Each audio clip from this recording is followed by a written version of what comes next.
When your voiceover reel starts with the line, I hope you like butt splinters. how many times do you automatically get the callback? I'm Mac Fraser. I'm Backrolls. And we're the Nintendo Nerds. We're a comedy and gaming duo here to help you craft and play your way to a better day.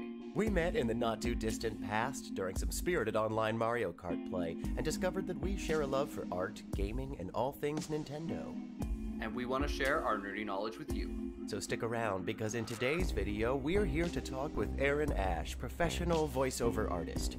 Now, if you own a Nintendo Switch, you may have already heard Erin's work and not even realized it. Erin has been voicing video game characters for almost 10 years and has voiced over 20 characters in notable hits such as Firewatch, Paladins, and the almighty juggernaut itself, Fortnite. And that's just scratching the surface. From the headstrong protagonist Alex in Oxenfree to a multitude of characters in The Walking Dead, Erin is a vocal chameleon that's probably already been in your earbuds. Erin, thanks so much for taking the time with us today. Thank you so much for having me. I do have to correct you though, my stage name is Erin Yvette, which is actually a bit of a story in that my very first voiceover role, I worked under my actual name, Erin Ash. And there's already an Erin Ash working in this exact industry doing video game voiceover. And she was not happy. Oh my goodness. I took her name. And so at that point, and also now that I'm with SAG, I am known as Erin Yvette. Erin Yvette we have with us today. Thank you so much, and thank you for the correction. we don't want SAG after us either. No, definitely not. Or the other Erin Ash hunting you down. No, Erin Ash, we're very interested in your work too. Yeah, just not for this interview. Yes, she would be very confused and would not be able to answer most of the questions. So, Erin, 10 years is an impressive amount of time that you've already put into the video game acting. Your first credit comes all the way back from, I think it was 2010. How did you fall into the industry coming from musical theater background? Yeah, so, I mean, I truly lucked out. I had been doing theater and opera and musical theater since I was a kid, and that's actually how I met my now husband. But in 2010, we were just dating, and he was working at Telltale Games, and they were trying to cast a character, and they were struggling with it. And at this point, I hadn't even considered doing voice acting. I played games, but even then I wasn't really like thinking about the voices in the game. I was just enjoying games and playing games.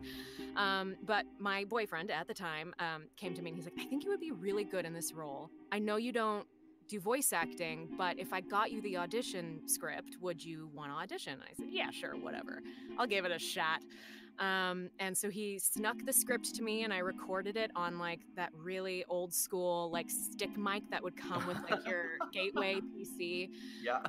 And gave it back to him and he slipped it into the pile of all of the auditions that the casting director was going to listen to. And lo and behold, they liked it and they cast me. And that's how I snuck my way into the video game voiceover industry. That's great, and it seems like you definitely found a niche and a home in some very narrative-driven games at Telltale. It was really such a shame to see that company come into bad times. Oh, I know. Yeah, I mean, in 2010, so when I was auditioning, it was episode 4 of season 1 of The Walking Dead, and it was exploding. I mean, it was just like, it was the... Yeah, Telltale was the company for a while. Yeah, I can't say it's the birth of narrative games, because they've always existed, but it was really like a renaissance of it, and that people were really starting to relax their idea of what a game needs to be, and we're really just enjoying character and story-driven games. Yeah, so many people loved the LucasArts era, too. The Day of the Tentacle, the point-and-click adventures. Mm-hmm.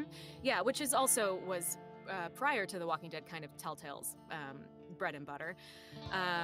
But yeah, I mean, those are the games I love to play, especially now that I'm in the industry. I really sincerely do love enjoying my peers' performances. So whenever I get to play narrative-driven games where I'm just surrounded by beautiful, delicious voice acting, I am at my happiest. Yeah, I must agree with that. I really think that a delicious voice actor is something, voice capture and motion capture, the way that people have been able to in today's era really capture a magnificent performance. As a musical theater background person myself and a longtime gamer, I'm really impressed with where video games have come and what they can capture, and you're a prime example of the versatility that we can get nowadays. Well, thank you very much. It's become such a big medium of entertainment in the last 20 or 30 years, and especially with the technologies that we have now, being able to do games that are almost like movies, right? It's a whole different way to enjoy a story, and narrative games are, sometimes you don't want to play the Mario Karts or the Call of Duties where they require like a ton of attention and you really got to be on your game. Sometimes you just want to sit back and enjoy a story, and I love that video games have started to take us into directions like that too. It's like a big novel that you sit and watch and that you're part of. Yes, exactly. Mac asked me a while back, how is Firewatch? And that actually was like, oh my god, I have to ask Erin. She was in Firewatch. but when telling him a bit about my opinion on the game, it was like, some people get down on it. They say it's a walking simulator. I was like, what's wrong with that if you're having a magnificent experience?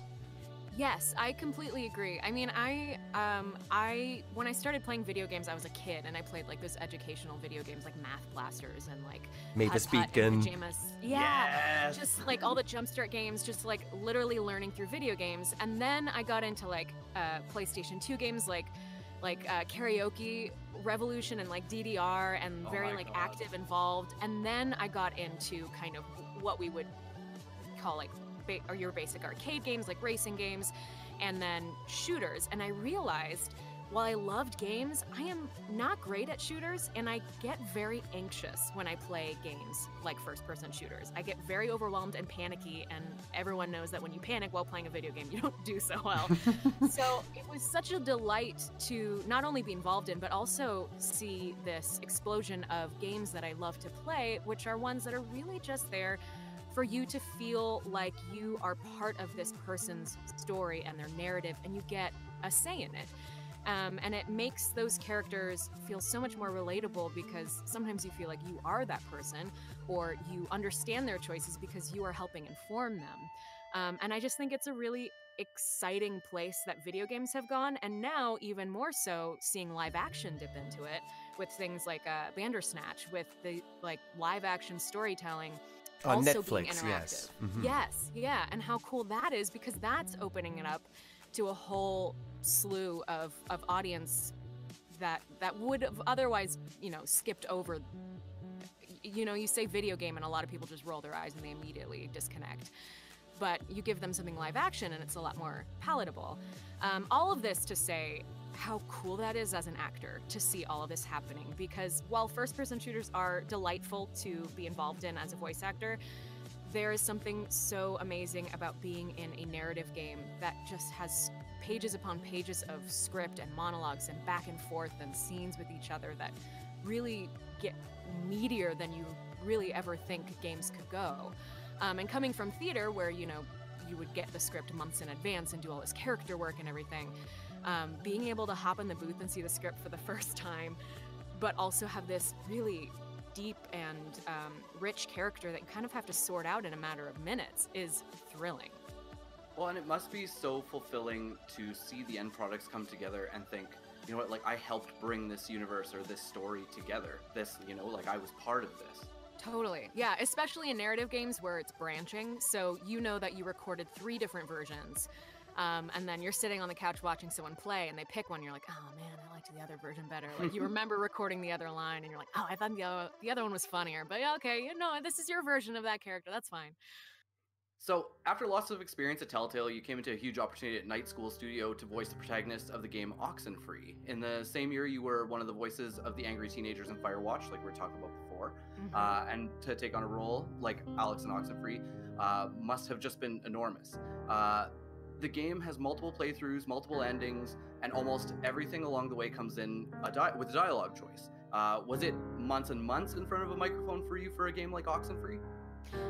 It was months and months. I'm trying to think of exactly how many months. It was on and off over like about a year and a half, I want to say, where some months, depending on how much they had written, they could basically book me for 4 hours 3 times a week for a couple weeks, and then maybe we wouldn't talk for a month, and they come back with like 11 new scripts, 5 of which we've already recorded, but they had to redo them for some technical reason. So that was definitely an intensive process, especially when you put it side by side with Firewatch, where I was literally in my booth Skyping with Sean Vanneman, the writer, who was also voice directing me, for about 30 minutes. And that was the extent of my involvement in that game. Yeah, it just goes to show that you never know which one of these projects is going to blow up. You spend 30 minutes on a Skype session and you think, oh well, yeah, maybe that'll become something, and lo and behold, it's the critically acclaimed Firewatch. Yeah. I mean, I do have to brag and say I knew Jake Rodkin and Sean Vanneman ahead of time. I knew what they were making was going to be amazing. So it wasn't surprising. I was thankful. I was like, yes, just give me 30 minutes. I just want to touch this game. That was great. Just to be like, yep, that's me. I did it. Yep. I'm in that game. That amazing BAFTA-winning game. I'm in that. Throw that radio in the lake. I dare you to throw that radio in the lake and see what happens. I loved that character. Some of the best 30 minutes in the booth. So, all that time in front of the microphone must certainly be taxing. I don't think most people understand just how much work goes into voice acting and how much of yourself you have to really put into recording sessions. So, why don't you tell us a little bit what your process is like? And you have a home studio now, right? Now that you're living in SoCal? I do, yes. I once I moved to Los Angeles, I shelled out the money for a whisper booth, which is basically just like a double-walled, mine's like 4 feet by 5 feet rectangle that takes up a massive amount of room in my bedroom. But it helps because I can record a lot of gigs from home, and it means my auditions sound better. But yeah, I mean, in terms of the process of voice acting, it's short, but so intense. So normally when I'm going to a session, I'll give myself about 30 minutes to warm up, which is normally the car ride over, which is just, like you would if you were about to perform in theater. You do vocal warm-ups. You want to stretch out, the muscle that is your voice, and get it ready to go, because I have had the situation where I think I know what I'm getting into. I think, I only have to give myself 5 minutes to warm up, and then I walk into the session, they're like, we're gonna start with some singing, and I'm just like, oh no, I did not prepare for this at all. So I always do my full warm-up before going into the session. So that's about 30 minutes. And then the session itself can be anywhere from, I've done gigs that, because just we were the right team, we worked well, and it all went correctly, I'm in and out in 15 minutes. But then there are other games where, just because of the work involved, it involves, long spans of dialogue, of monologuing, and so if you screw up one line, you got to stop and go back and pick it up. Those can last up to 6 hours. Not to mention, you're not just listing off what you had for breakfast today. You're going through usually like highly emotionally driven moments. You're yelling, you're screaming. Yeah, and that's where you bow down to your voice director, because they're the one that stands between you and the game studio that needs this to, continue to develop their game. The voice director knows, like, oh, you can't have them do those like 50 different variants of dying in one session. They will literally have no voice after 10 minutes of doing that. So, like, I'm recording for one game right now that is probably one of the bigger games I've ever worked on, but it does involve a ton of shouting and a ton of efforts, getting punched, getting stabbed, getting whatever, and we have to only do 2 hours at a time, because those 2 hours are so involved with my voice that even if we had more content that day to go for 3 hours or 4 hours, my voice wouldn't do it. So it really is kind of just, what are you recording? And even when you're doing it correctly, even when you're screaming, quote unquote, correctly, when you're trained to put the least amount of strain on your voice, it's still part of your body. Like, you can only run for so long. You can only, dribble a basketball for so long. Like, you just, in order to do your best work, you need to give yourself rest. And that's also really important in voiceover, is knowing how to balance your paid work and then knowing that you're still going to have to go home and do about 2 hours of auditions that day. So, Backrolls had asked you about your home studio in SoCal, and we were kind of curious to know: your move was it to pursue more voiceover work? Do you find that being in LA gives you a lot more opportunities? Yeah, LA is really the hub for voice acting. I did actually really kind of love my career in San Francisco. There are a lot of indie games up there. There are a lot of tech companies that need their commercials and their internal videos voiced. So there was work there, but I really wanted to be involved in animation, and I also really wanted to beef up my involvement in the games industry.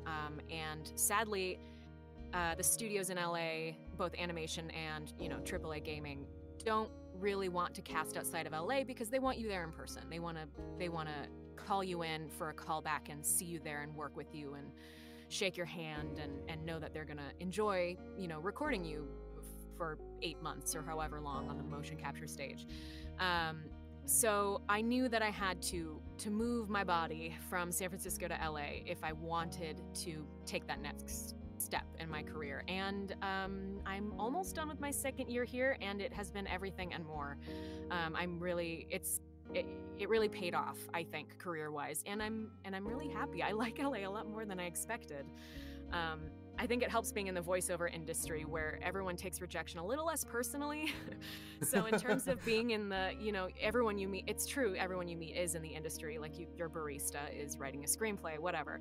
But at least within my insular voiceover community, it's really welcoming and positive, and everyone's quite supportive. So yeah, I've really loved LA. That's tremendous. And like so many jobs in the entertainment world, from one job springs another, so you'll be part of Night School's next upcoming title, After Party. You've already done that session a while back, so what can you tell us about the game that's upcoming and your character? Yeah, oh my God, I'm so excited. I mean, working with Night School really was one of, on Oxenfree, I was just like, I would give anything for this to be a 500-hour game. Like, I want to work on this for eternity. It was so, in terms of the acting that was demanded, it was so meaty and juicy, and we got to go to so many places, again, because it's branching narrative, in one choice you might make, she has to talk about her dead brother, and then in the other, maybe there's another version where her brother's still alive and she's happy as can be, and that is so exciting to play.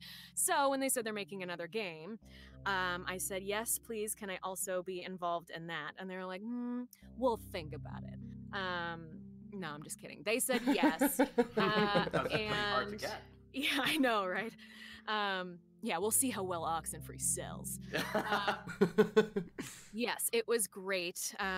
So in After Party, a game about having to drink your way out of hell, I play a personal demon that kind of manifests once these two sadly dead college kids find themselves in hell. And I am basically birthed into hell for the sole purpose to torture these two people. As you can imagine, in hell, you are destined to suffer. So my character is basically their personal torture demon. However, this beautiful character, Sister Mary Wormhorn is her name, and she, if I were to describe her, is a mix between like Beetlejuice and the genie. And so you get all of the best lines in every scene, even the ones you're not in. She's amazing. She knows her duty, which is to torture. But, maybe she's not great at it, and maybe these kids are really resilient and she's not getting through to them. She's getting really frustrated. She's like, why aren't you crying? Why aren't you feeling tortured? And it's funny because she really does feel very human in that she's learning how to be the best torturer possible. Help me out here. Can't you just feel sad for a second? So, yeah, you'd think. Given the the scope of the work that you've done, we've noticed that you're someone who manipulates their voice extremely well and settles into very strong character roles. And a lot of that, I'm sure, comes from the musical theater training. But if someone was curious about trying to break into the industry themselves, like what other steps did you take, and when did you decide to go after voiceover work more fully?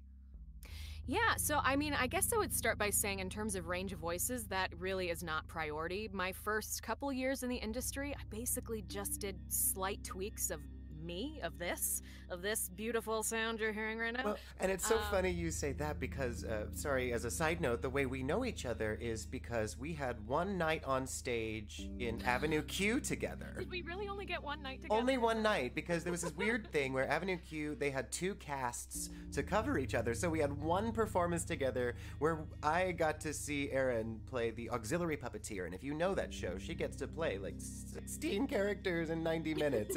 It's bananas. It really is. And I got to hear your vocal versatility, and that's something that always stood out to me, certainly. Yeah, that role was a blast and was only made better by the fact that I really got to kind of work my vocal chops there. But yeah, I mean, I would say, you know, if someone's interested in voice acting, to really just kind of focus on the acting portion of it.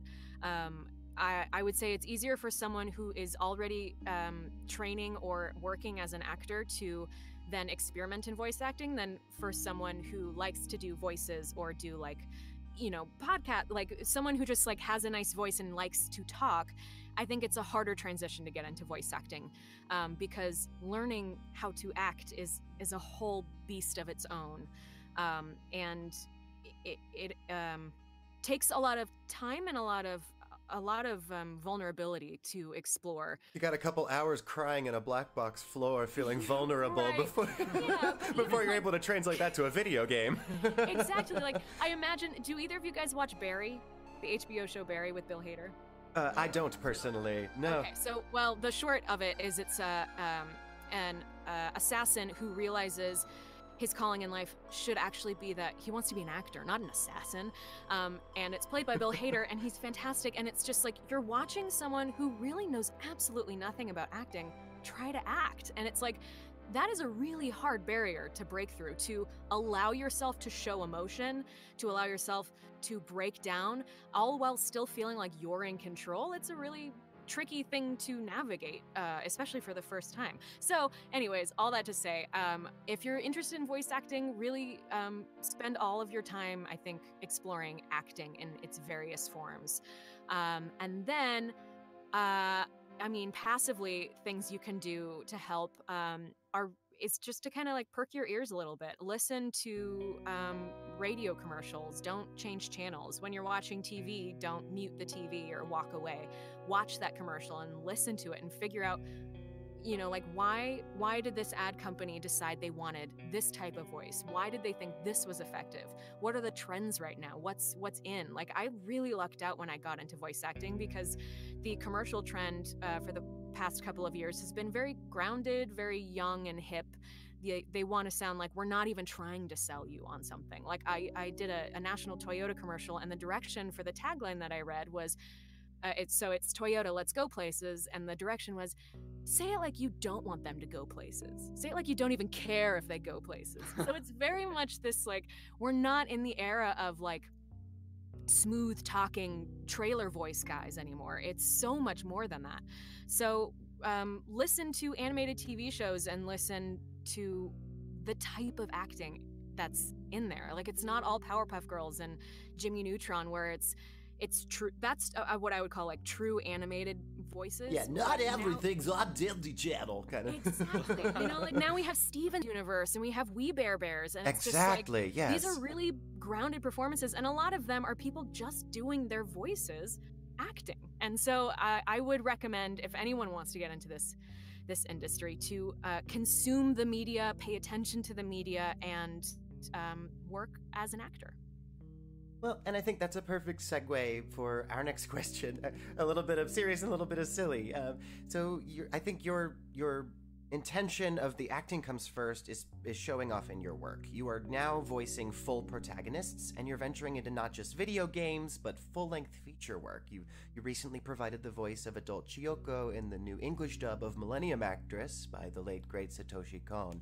So my little bit serious was there, and my little bit silly question is, I'm someone who hates hearing my own voice. If you're anything like me, how have you adapted to that? How do you sit there and objectively listen to your takes, and or can you even watch or play the games that you star in these days? Yeah, it's tough. I mean, I would think that if I didn't start out in games, I think if I started in animation, I probably would not have watched my performance. But because I like to play games and I was performing in like I was already playing The Walking Dead when I got cast in it. So it's like, I'm not gonna stop playing The Walking Dead just because I'm annoyed at the sound of my own voice. And so that kind of got me used to it.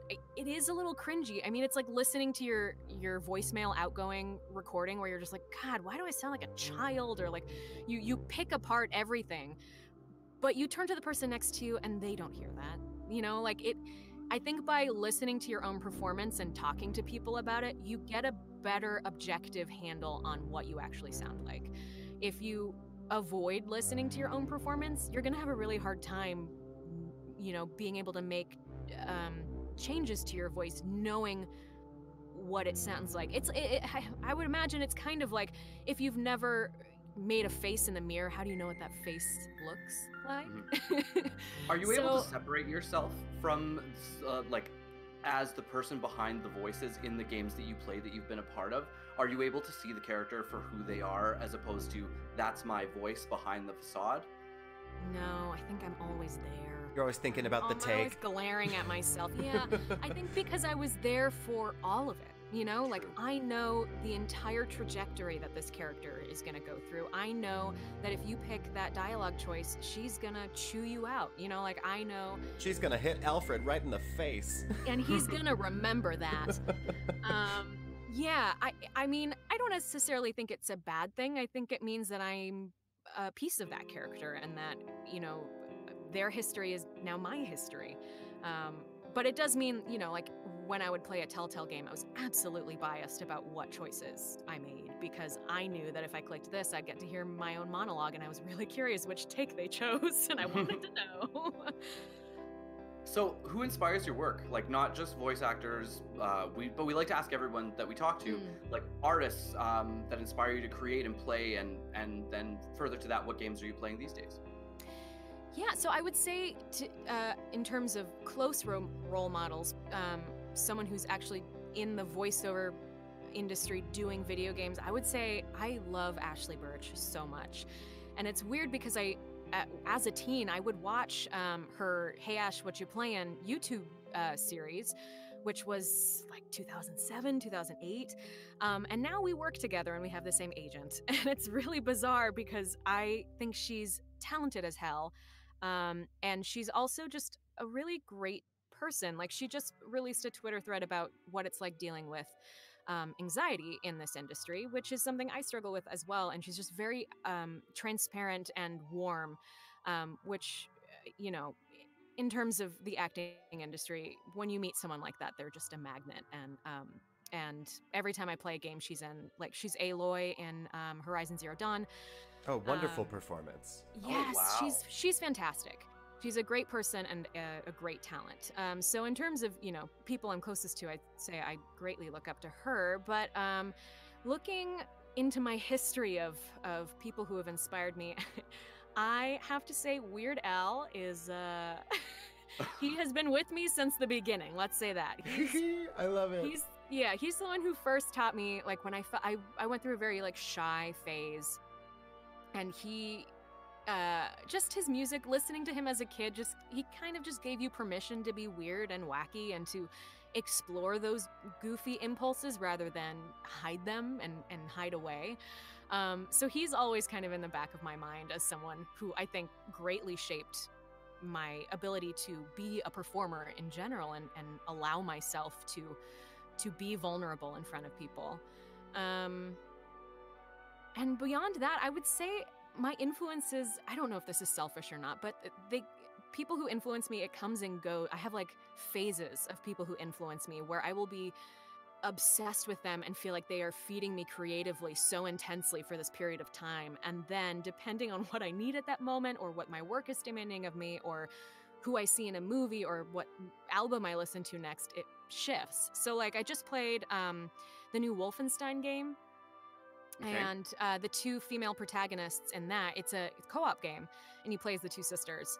And they are fantastic. I mean, Wolfenstein is a franchise that is gruesome and ruthless and violent. And in the face of all that, these two performances are pretty hilarious. Yes, yes. They're really funny. Exactly.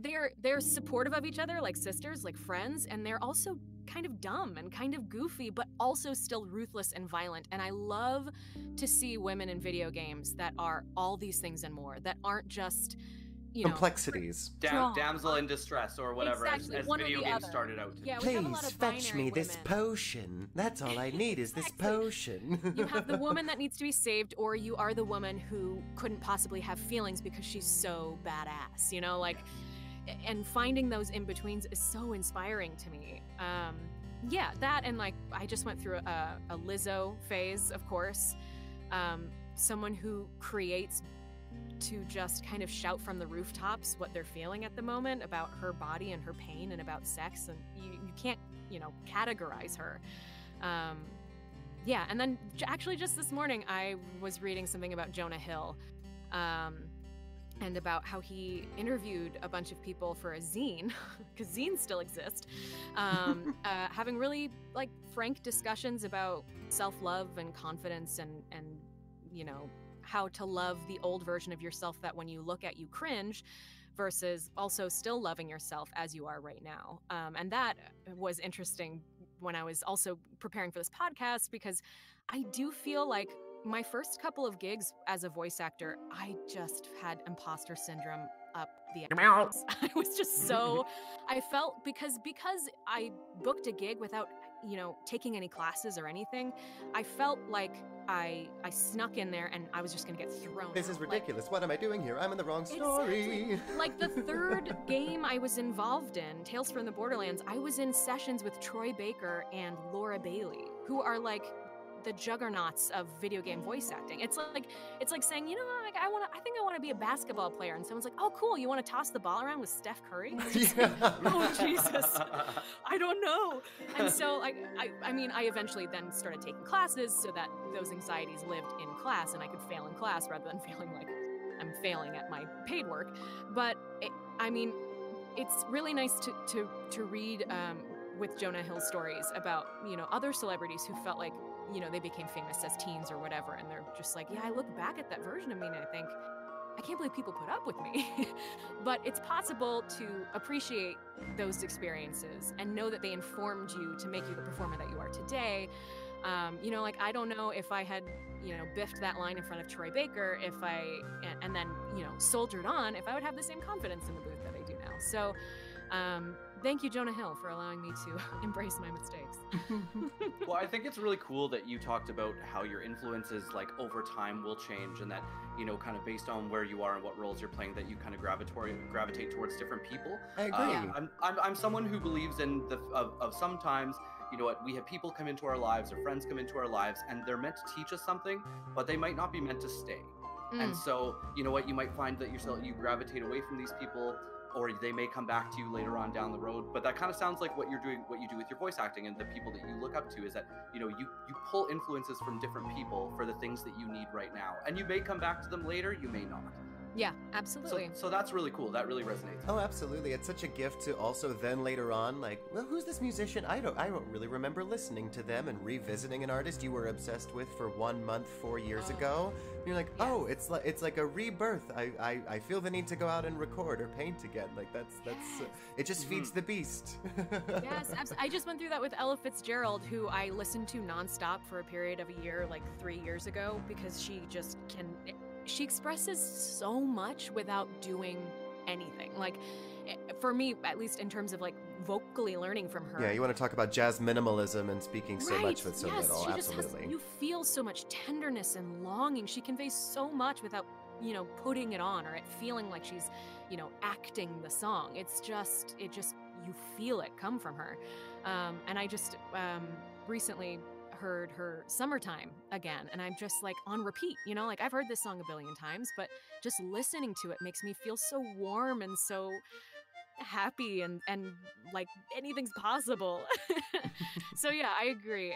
Revisiting the influences that inspired you during a very specific period in your life, being able to revisit that and kind of feel re-inspired is really, really nice. We've got time for one more question today, Erin. With voiceover work, like so much of acting, a lot of your work is burn bright and fast, get the recording done, and then it's back to the grindstone of auditioning. So, how do you manage the stressful auditioning time? What are your relief methods? Oh boy. I mean, I can't say I've mastered it. There are definitely days where That's it's a like, life lesson. It's a thing yeah, we it's like all 11 p.m. forever and I'm work like, on. oh, I have 5 auditions I have to record, and I'm exhausted, and I've been talking all day. Like, why did I do this to myself? Or sometimes I wake up at 6 a.m. and I'm like, okay, I guess I should record these now. But what I do try to do is, depending on if I have a session that day and what it is and when it's happening, I'll plan my auditions around that. So if I have a really vocally intensive session, I'll try to get as many auditions out of the way as possible in the morning. But then again, depending on how stressful those auditions are, I'd rather have a fresh voice for the paid gig than for my auditions. So it's kind of this balancing act of like, what is the content? What do I have to speak and how do I have to speak it today? And then being able to plan it from there. You know, like if it's a game where I'm gonna cry and scream, I'm gonna wanna go into that as fresh and clean slate as possible and not have read, 10 pages of an audition just prior. Definitely not. Well, Erin, thank you so much for taking the time with us today. It was really lovely to meet and speak with you. Thank you guys so much. This was a pleasure. We are definitely going to include the links in the description below to your reel so people can listen to what you've been hard at work at over the past 10 years. Let us know in the comments below if you have already heard Erin's work. And as always, we hope you leave this video ready to pick up a pro controller, a paintbrush, or a pen. I'm Mac Fraser. I'm Backrolls, and this has been the Nintendo Nerds.